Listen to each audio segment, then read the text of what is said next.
Welcome to this lecture on internal control components, the control environment.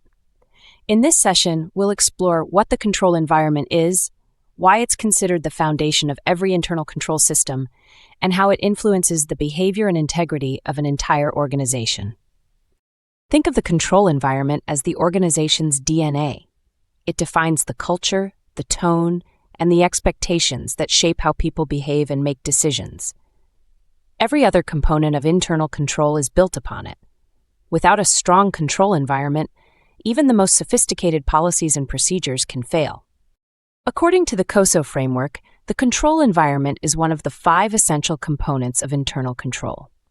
It represents the collective attitude, awareness, and actions of leadership and employees regarding the importance of control and ethical behavior. In simple terms, it's about the organization's commitment to doing the right thing, even when no one is watching. The control environment is made up of several key elements: integrity and ethical values, board and management oversight, organizational structure, authority and responsibility, and human resource practices. Let's explore each one. First, integrity and ethical values. This is the moral compass of the organization. When leaders consistently demonstrate honesty and transparency, employees follow their example. Codes of conduct, ethics training, and a culture of accountability all reinforce integrity. A company that tolerates shortcuts or excuses unethical behavior is setting itself up for failure. Second, the board of directors and management oversight. A strong and independent board provides the foundation for effective governance. They set expectations, oversee management's performance, and ensure that risks are identified and addressed. Audit committees play a crucial role in reviewing control effectiveness and fostering transparency. Third, the organizational structure. Clear reporting lines, defined roles, and documented responsibilities ensure that employees know who is accountable for what.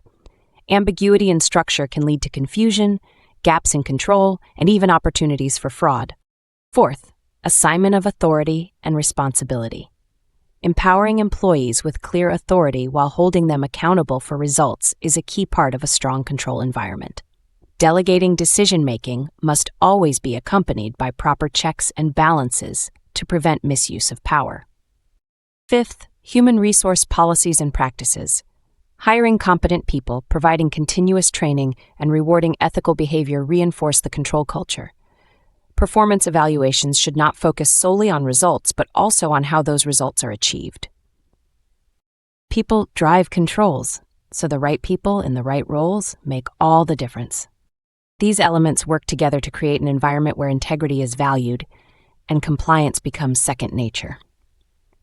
When the control environment is strong, employees are more likely to speak up about irregularities, follow procedures, and take ownership of their responsibilities. Let's consider an example. Imagine 2 companies operating in the same industry. Company A's leadership emphasizes ethical behavior, conducts regular training, and communicates openly about expectations. Company B, on the other hand, focuses only on profits and ignores warning signs of misconduct. Which company do you think will have stronger internal controls? The answer is obvious. Ethics and leadership define outcomes long before any policy or audit is conducted. A healthy control environment also builds trust with external stakeholders, investors, regulators, and customers. It shows that the organization takes accountability seriously and manages its risks responsibly. In contrast, a weak control environment can destroy reputation and invite regulatory penalties, as seen in numerous corporate scandals over the years. Technology and remote work have added new dimensions to the control environment. Today, leaders must ensure that the same values and expectations apply across digital platforms and global teams. Virtual communication, remote approvals, and data-driven decisions must all align with the same ethical foundation. To summarize, the control environment sets the tone of the organization. It encompasses leadership behavior, governance oversight, structural clarity, defined authority, and human resource practices. Together, these elements establish the foundation on which all other internal control components, risk assessment, control activities, information and communication, and monitoring are built. When leadership models integrity, when systems reinforce accountability, And when employees feel responsible for doing the right thing, the organization becomes stronger, more trustworthy, and more resilient. In our next lecture, we'll explore the next component of internal control, risk assessment, and see how organizations identify and respond to potential threats to their objectives. Thank you for joining me in this session on the control environment.